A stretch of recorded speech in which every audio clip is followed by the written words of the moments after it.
Bueno, Felipe López García, presidente de la Diputación hace 25 años, actualmente jubilado. Manuel Parra Rosa, yo estaba aquí hace 25 años en calidad de vicerrector de Relaciones con la Sociedad de la Universidad de Jaén y actualmente sigo trabajando en la universidad como catedrático de marketing de la universidad. Bueno, desde la perspectiva de la Diputación, aunque no había competencia específica en materia de agricultura en una institución como ella, pero sí la convicción de que las oportunidades o el riesgo que se corría en términos sociales y económicos en la provincia, si no se contribuía a modernizar un sector, que había que mantener lo bueno de la tradición, pero que había que incorporarlo a la modernidad, incorporar tecnología, conocimiento, ciencia, era una oportunidad perdida. Y pensamos, en colaboración con la universidad, el Centro de Conocimiento, que había que hacer una apuesta, dotarnos de una herramienta con ambición para recorrer una parte del futuro y ir construyendo un horizonte de mayor expectativas y longevidad para el olivar, que tenía mucha historia, mucho presente, pero tiene que tener mucho futuro. Bueno, yo entonces formaba parte del equipo del rector Luis Parras, y este rector, como creo que nos ha ocurrido a los que le hemos sucedido, pues estamos convencidos de que la Universidad de Jaén tenía sentido en la medida en que fuese una institución que contribuyese al desarrollo territorial. Luis Parra pensó en mí fundamentalmente porque yo era una persona que trabajaba y trabajo en temas de investigación sobre economía oleícola, y pensó que era la persona idónea para compartir con Felipe López, que fue una suerte, el inicio de esta andadura en el que pensamos en la necesidad. En aquel momento esto era novedoso en esta provincia, no diría en la provincia, más bien diría incluso en el contexto andaluz, este modelo de la triple hélice, que es unir en un mismo espacio el conocimiento, las administraciones públicas y el tejido productivo. Bueno, creo que yo me refería antes, es un espacio físico. Es verdad que vivimos ahora en un mundo más virtual que físico, pero también hay que recuperar los espacios físicos de conocimiento, de innovación, de talento, en torno a un sector que después el parque se ha diversificado, y yo creo que con acierto, pero que tiene ese ADN, esa singularidad.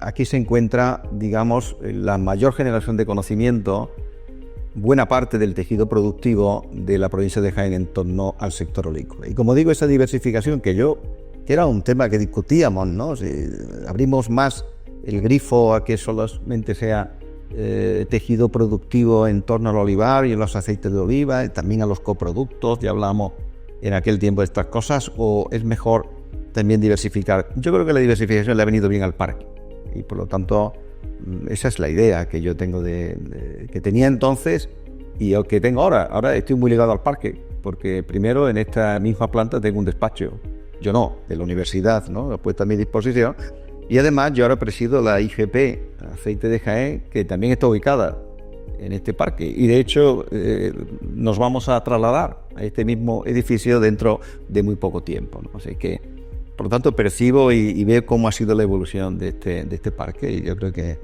aquellos inicios que, como todos los procesos, estaban llenos de ilusión, pues creo que ahora podemos estar relativamente satisfechos del recorrido del parque, ¿no?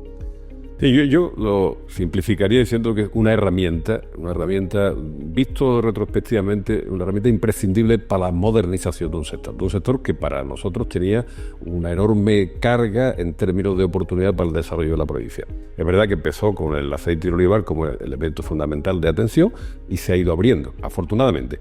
Y otra cosa porque la modernización de un sector tan tradicional como el aceite de olivar, como todos los sectores, necesitan de incorporación de tecnología que también está instalada en el parque, de conocimiento y de investigación.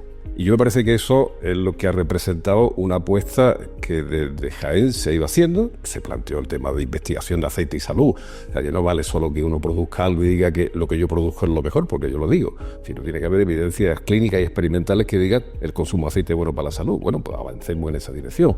Tiene que haber conocimiento, el más puntero que haya para elaborar el mejor aceite, sin denostar la tradición. Pero bueno, había un título de olivicultura y la yotenía que había que poner en marcha, que se hizo entre la Diputación y la universidad, para formar a gente, cualificación de posgrado, para biólogos, para químicos, para ingenieros agrónomos, para farmacéuticos, en definitiva, para trasladar al final al mercado porque teníamos que vivir de lo que el mercado es capaz de remunerar más que de las ayudas de Bruselas, sin despreciar la ayuda de Bruselas. Pero teníamos que estar en el círculo virtuoso de la acción, no del lamento. En Jaén había en muchas ocasiones mucho lamento, que es un círculo vicioso que conduce a la melancolía.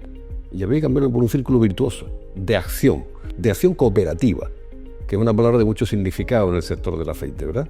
Cooperar entre muchos actores. Y en este caso el sector productor, el centro de conocimiento que tenía que ser la universidad y las administraciones públicas, en este caso el compromiso mayor vino de la Junta de Andalucía y de la propia Diputación. Y creo que esa herramienta está funcionando. Ciertamente, a la velocidad con que cambian hoy las cosas, queda mucho por hacer, pero se está, yo creo que en la buena dirección, ¿no? Bueno, aquí se empezó a hacer cosas que pueden parecer una anécdota ahora, ¿no? Los cafés de encuentro entre empresas, que parecía que era algo irrelevante, insustancial, pero en ese ámbito de informalidad había gente que se conocía, que estaban trabajando en diferentes sectores, que podían ver cómo establecían sinergia entre ellos, y al final de ahí ha surgido también un germen importante que ha ido tejiendo un espacio de complicidad que ha alimentado los legítimos intereses de las empresas individualmente y a la postre las herramientas con las que se ha ido aportando propuestas para el conjunto de los sectores productivos y particularmente con el que se comenzó, ¿no? Yo creo que lo he dicho antes, pero yo pondría aquí dos palabras que me suscita siempre que vengo a Geolí, ¿no? Un espacio, lo decía Felipe, de colaboración, de cooperación y de oportunidades, ¿no? La gente cuando habla se toma un café, queda en esa máquina, tienen una reunión y cierran una sala aquí para reunirse, buscan espacio. Yo creo que ahí, y de hecho han surgido proyectos de investigación que se han gestado en este parque, ¿no? Por ejemplo, los de los grupos operativos. Está aquí también Cito Oliva, que eso también ayuda, está Interóleo, está la propia IGP, hay otras más entidades. Yo hablaría de eso, de un espacio para la cooperación y para la innovación, que para mí es fundamental en este sector. Y es verdad que el hecho de que estén aquí ahora, por ejemplo, empresas tecnológicas, se me ocurre, por ejemplo, pensar en Innovasur, ¿no? La propia Caja Rural, que siempre fue pionera en enseñar a la provincia de Jaén que este parque era una oportunidad, una entidad financiera que tiene también mucho que ver con el desarrollo, no diré, en ese tema cooperativo. De hecho, la Caja Rural es una cooperativa, ¿no? Pero tiene un arraigo importante en el desarrollo de la agricultura en la provincia. Creo que enseñó un camino, ¿no?, al resto de empresas y dijo, oye, ahí es donde hay que estar, ¿no?, para apoyarlo. Yo diría eso, es un espacio, cooperación y para la innovación, ¿no? Yo creo que herramienta imprescindible para la modernización. Hace falta voluntad, pero hace falta conocimiento. Y eso es lo que representa, en mi juicio, este instrumento al servicio del desarrollo en el conjunto de la provincia, de todos los sectores productivos, aunque surgió inicialmente solo con el motivo del aceite río. Yo la palabra que utilizaría, o dos palabras, sería el propio parque era ya una innovación, algo absolutamente novedoso, con esa triple hélice a la que yo aludía, administración, talento o conocimiento y tejido productivo. Y hablaría también de innovación para el desarrollo del talento en torno al olivar y los aceites de oliva, ¿no? Yo creo que aquí es donde, si yo tuviese una empresa que tuviese algo que ver con... De hecho, yo como responsable del IGP decidí estar en Geolí. Tenía posibilidad de irme a un edificio emblemático en tal pueblo, en tal otro pueblo, y dije, no, vamos a estar en Geolí y aquí nos vamos a quedar, por lo menos mientras yo sea presidente de esta cosa, ¿no? Yo creo que es eso, es una innovación basada en el talento, y aquí está el talento, ¿no? Yo antes venía al parque y me daba vuelta por el propio parque, porque es muy relajante, los pájaros, no hay mucho ruido. Ahora suelo venir a mi rincón favorito, que es el despacho que tengo aquí, en esta misma planta, ¿no? Porque en este parque, no sé si será porque en el resto del despacho en la universidad, en casa o normalmente, o a lo mejor en el CES, pues siempre uno está pendiente del teléfono, de vamos a tomarnos un café, después vamos a tomarnos otro café, no sé, no me cunde mucho, ¿no? Y sin embargo vengo aquí si tengo que hacer algo importante que requiera reflexionar, que requiera no estar pendiente del móvil ni cosas de este tipo, vengo aquí y 3 horas aquí son más que, no sé, que un día dando vuelta por aquí, ¿no? Ese para mí es el despacho y luego damos una vuelta por el propio parque. Yo creo que la imagen que traslada el parque es de apertura, de modernidad, de innovación y de calidad, ¿no? Seguramente atributos que son imprescindibles también para salir a competir con las cosas que se producen en la provincia de Jaén para tener éxito en el mercado. Horizonte de amplitud, de ambición, de modernidad, de calidad, ¿no? Y yo creo que el parque en su conjunto lo que traslada es eso, ¿no? Aquí está el talento. Usted quiere innovar y quiere progresar en el sector oleícola, está en Geolí, ¿no? Ahí está, ese es su espacio, ¿no? Sí, yo creo que el mensaje sería, no hay futuro si no hay un mecanismo permanente de adaptación a un mundo cambiante. Y ahí está la tecnología, está el conocimiento, y esto representa eso. Incorpore usted a su dinámica empresarial ese elemento de modernidad, de innovación, porque si no el futuro será más complicado. Me ocurre siempre que me encuentro con Felipe, porque yo a Felipe lo conocí no aquí, en Geolí, lo conocí en un viaje que hicimos a Italia, algún tiempo antes, no sabría decir cuánto antes, ¿no? Pero yo recuerdo que aquellos inicios en los que, aunque el consejero que entonces estaba en la Junta era Paulino Plata, pero por sus ocupaciones normalmente asistía bastante poco a las reuniones, no podía, y nosotros sin embargo teníamos reuniones muy intensas porque habría que ver el tema de los terrenos y este tipo de cosas, pues estamos los dos. Y yo me acuerdo, y sonrío por eso, porque se estaban los trabajos arqueológicos en el parque, ¿no? Los trabajos arqueológicos siempre son lentos, y los trabajos arqueológicos los llevaban mis colegas de la universidad, ¿no? Y Felipe quería que evidentemente esto fuese más deprisa, ¿no? Entonces tenía yo que tener un difícil equilibrio entre entender que todos queríamos que los terrenos pues se desbrozaran cuanto antes y los trabajos arqueológicos, que había que hacerlo, se concluyesen cuanto antes. Además no había nada, había que adaptar cosas, pero no había nada que impidiese la edificación. Y por otra parte, pues tener que también justificar a nuestro colega. Pero en fin, yo creo que al final hicimos ahí un buen equilibrio, pero siempre que venía a una reunión venía pensando en el coche. A ver, Felipe, ¿cómo me lo encuentro hoy respecto a este asunto, ¿no? Sí, es verdad lo que dice Manolo, ciertamente. Tú veías que esas dos dialécticas que tenían que confluir no podían ser distantes y había que preservar los valores culturales que en su suelo podían existir, pero no podía ser un elemento que ralentizara esto hasta el final, infinitamente, ¿no? Entonces había que buscar ahí un proceso. Yo creo que el trabajo que hiciste fue importante en ese sentido. Y ya has citado Italia, y me parece que en el origen también del caldo de cultivo que empezó a generar la necesidad de incorporar herramientas de modernización, estaba un viaje que hicimos a Italia, la reunión del Consejo Oleícola Internacional, que creo que se fundó en el 2000, no, en 1960 y algo, no me acuerdo. En el 40 y tanto, creo que fue antes del 50, quiero recordar. Bueno, llevaba hecho 77 asambleas generales a lo largo de su historia de que se fundó, ninguna en Jaén. Y nosotros que decíamos que éramos el centro del mundo del olivar, y lo éramos en términos de producción, no habíamos hecho ninguna. Yo estando en la Diputación, al principio, llevaba un año y medio de estar en la Diputación, me fui a Florencia a la celebración de la Asamblea número 77 a invitar al que era director en aquel tiempo ejecutivo, Fausto Lughetti, a que vinieran a hacer la Asamblea número 78 en Jaén. Pensábamos que ya era hora, ¿no? Nosotros apoyábamos, facilitábamos, financiábamos y estábamos haciéndolo en el Palacio de los Medici en Florencia. ¿Por qué cito esto? Mi padre había trabajado en una almazara toda su vida, pero yo probé allí un aceite, nos invitaron a una cena, tal, que digo, esto es otra cosa, no solo por la variedad del aceite, de la aceituna, allí una variedad muy común en la frantollo, hasta el punto que un almazara allí se llama un frantollo, ¿no? ¿Verdad? Bueno, pues los invité a que vinieran, lo hicimos, descubrí que existía el Monte Testacho, que era al final una colina artificial a la orilla del río Tíber, el resultado de las envases sin retorno de la época, el aceite de la Bética, que satisfacía el mundo moderno en aquel tiempo. Llevaba el ánfora, en fin, la ánfora que llegó a Dressel, la ánfora de aquel tiempo que servía, iba anclada en el lecho de arena de los barcos, la vaciaban, la rompían y la tiraban al monte de los Tiestos, el monte Testacho, ¿verdad? Bueno, todo aquello era...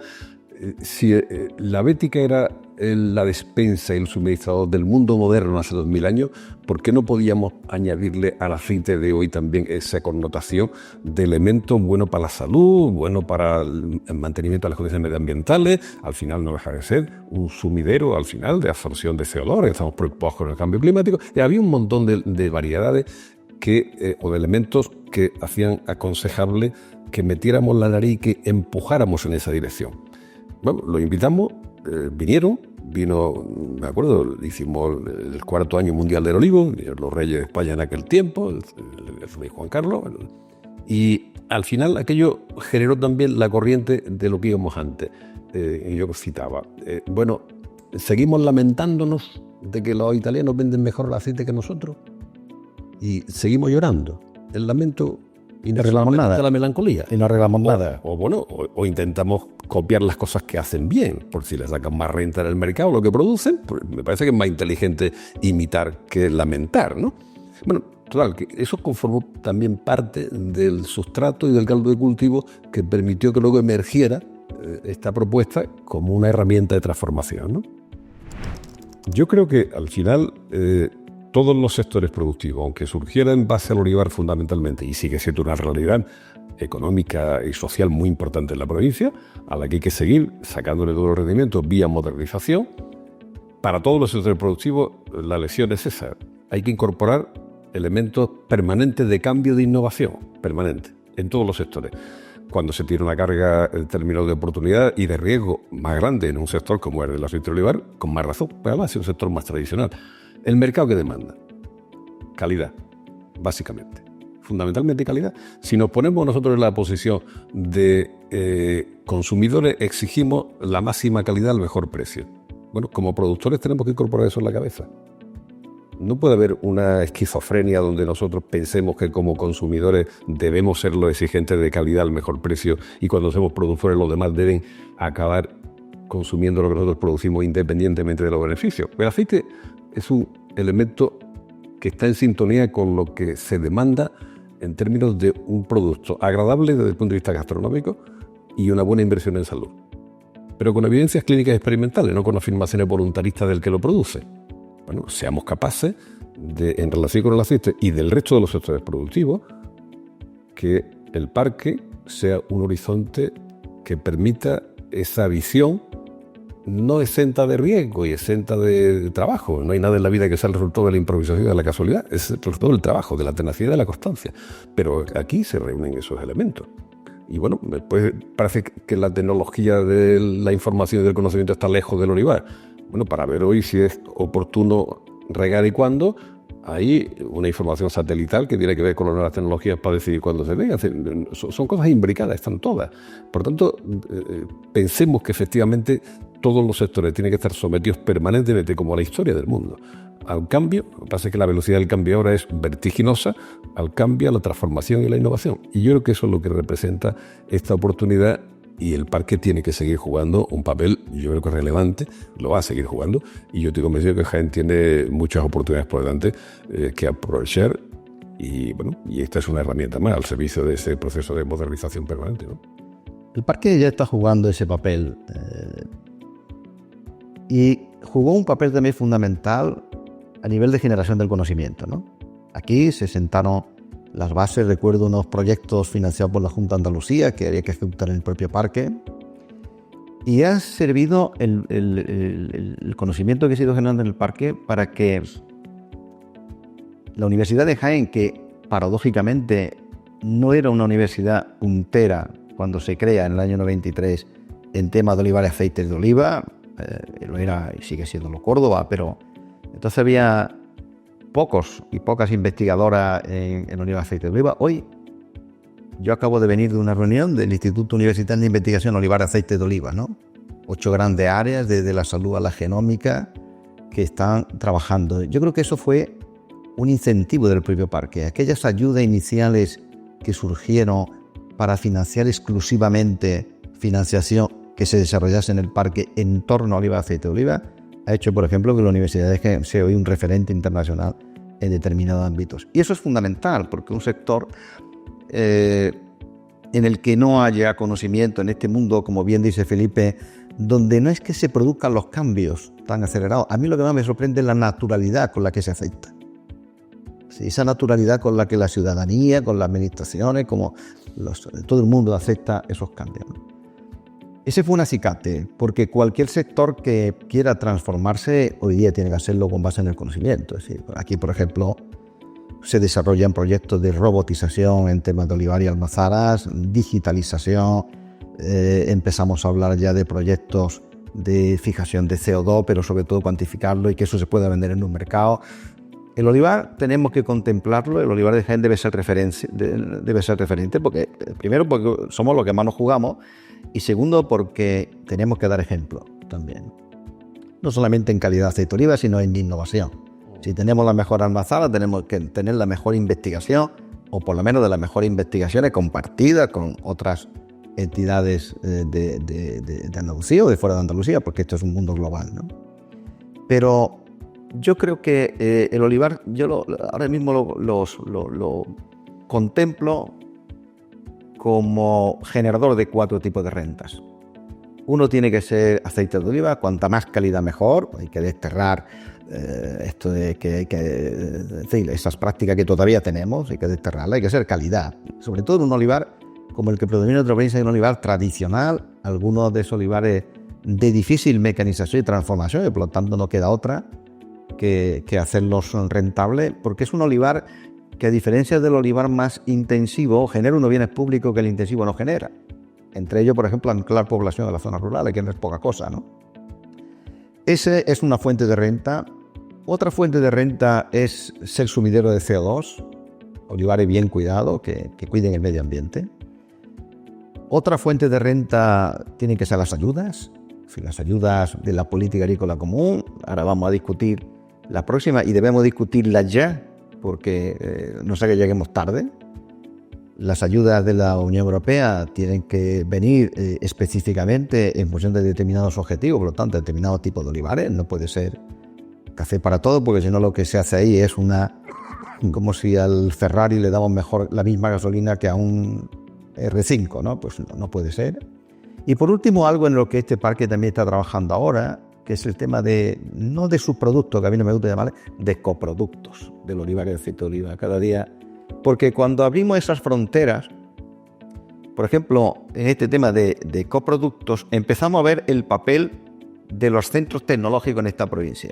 Ya vemos el papel no solo de aceite de oliva, sino que vemos el papel de Andaltec y vemos el papel de otro conjunto de empresas que, por poner un ejemplo, y con esto acabo, como investigadores de la Universidad de Jaén, junto con Andaltec, junto con otras entidades, han conseguido que los coches Ford pues se lleve en los salpicaderos de un material hecho con el resto de la poda del olivo, ¿no?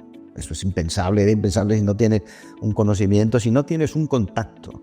Excepto si la universidad estamos allí, si el tejido productivo está diseminado y si las administraciones, en este caso la Diputación, tiene una visión clara y nítida de lo que había que hacer, no ven esto. Y si no buscamos un sitio para cooperar, al final los investigadores vamos a nuestras cosas. Al final la administración se preocupa de lo que entiende que es más rentable para las propias administraciones y luego el tejido productivo sigue siendo lo mismo que venía siendo siempre. Y estos son los cambios, ¿no?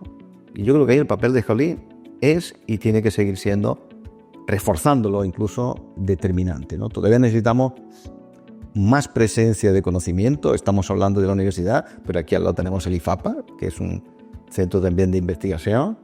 Y luego los investigadores tenemos una cosa, y es que ahora nos ramificamos, y sobre todo el parque también ha servido el ámbito de investigación para algo que no es menor, crear una cultura de la multidisciplinaridad. Esto es muy importante, ¿no? Cuando en un espacio, volvemos otra vez al espacio, ¿no?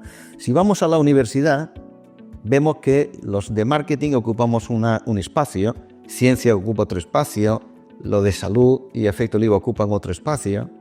Cuando nos venimos aquí, surge la posibilidad de conversaciones. Nos reunimos con la gente del IFAPA, en la cercanía, ¿no? Nos reunimos con la gente de aceite de oliva, proponemos, oye, ¿por qué no hacemos un proyecto de este tipo? Y hoy día, por mi experiencia, los proyectos transformadores son los que requieren el esfuerzo de varias áreas de conocimiento. Decía Ortega que tendemos a ver muchísimo de casi nada. Y es verdad, cuando yo me encierro en analizar el marketing de los aceites de oliva, soy el mejor en marketing de aceite de oliva, pero no me hables de otra cosa, ¿no? Entonces requiero que, por ejemplo, tenemos los proyectos como Olivares Vivos, donde yo me reúno con ecólogos, con edafólogos, con agrónomos, donde ellos me dicen, oye, yo tengo este problema, pero no sé calcular la rentabilidad, no sé cómo vamos a convencer a los agricultores de que un mejor suelo es bueno. Y yo le digo, oye, pues el agricultor la forma de convencerlo de decir que un mejor suelo, y hay que comprobarlo y demostrarlo, va a dar más producción, y va a ahorrar costes, no todo lo contrario. Si somos capaces de conseguir eso, no te preocupes, que los agricultores son gente inteligente y rápidamente adoptan esta innovación, ¿no? Yo creo que esa multidisciplinariedad ha sido fundamental, y eso el parque, el hecho de decir vamos al parque, era sacarnos de cada uno de nuestros despachos y traernos a un lugar común. Y además, es una visión global, yo creo que inteligente, sin ninguna duda, porque no hay calidad, que es lo que hablamos al final, que aprecie el consumidor, porque si no, no está dispuesto a pagar un diferencial de precio, si no hay una integración de todos esos espacios de conocimiento. Desde el espacio medioambiental, porque la gente quiere consumir un producto de calidad, pero quiere que el método de cultivo con el que se trabaja no tenga externalidades ambientales negativas, porque también es ciudadano al final y participa de un ambiente. Claro. Al final, los suelos tienen que ver con eso, y la edafología, y la cubierta vegetal, y tiene que ver con los tratamientos agroquímicos que se hacen. Es decir, para hablar de marketing y de calidad en el mercado, previamente tenemos que tener que todos los eslabones que conforman la cadena estén hechos en la dirección de la calidad, ¿no? Y yo parece que ese espacio de integración es fundamental si queremos salir con éxito, ¿no? Bueno, yo, como empezamos algunos, ha habido el esfuerzo de mucha gente, lógicamente, pero siempre tiene que haber alguien que inicie un camino, ¿no? A veces los espectadores son muy escépticos del éxito de los caminos. No es que se haya hecho la revolución en ningún sitio, ¿no? Pero creo que se ha aportado una herramienta, como decíamos antes, de la cooperación, integrando conocimiento, sector productor y apoyo de los representantes de los ciudadanos elegidos democráticamente en las instituciones. Creo que esa herramienta ha demostrado que es útil.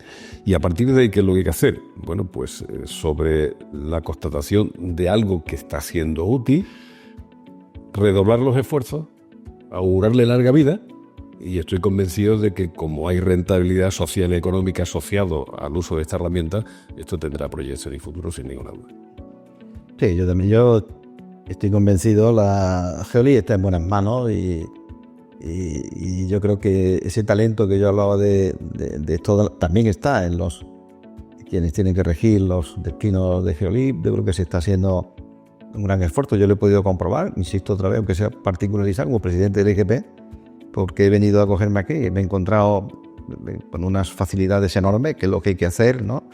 Y eso significa que la dirección está en buen camino y por lo tanto desearle lo mejor. Yo me siento, vengo al parque, que vengo, digo, ahora mucho, y cuando vengo disfruto, ¿no? Porque digo, oye, esto empezábamos aquí con aquello del arqueólogo y fíjate, ya tenemos aquí unos edificios, una gente, veo por ejemplo, en fin, estos son indicadores indirectos pero que son claves, ¿no? Yo veo, a veces vengo aquí y no puedo aparcar, ¿no? Y no me cabreo, sino me da una alegría enorme, porque digo, bueno, yo no puedo aparcar aquí, entonces significa que está lleno de gente, ya aparcaré en otro momento. El parque es muy grande, ya me den una vuelta, pero no me voy a cabrear por no poder aparcar, sino todo lo contrario. Éxito al parque, que será el éxito de todo y de la provincia de Cádiz, claro.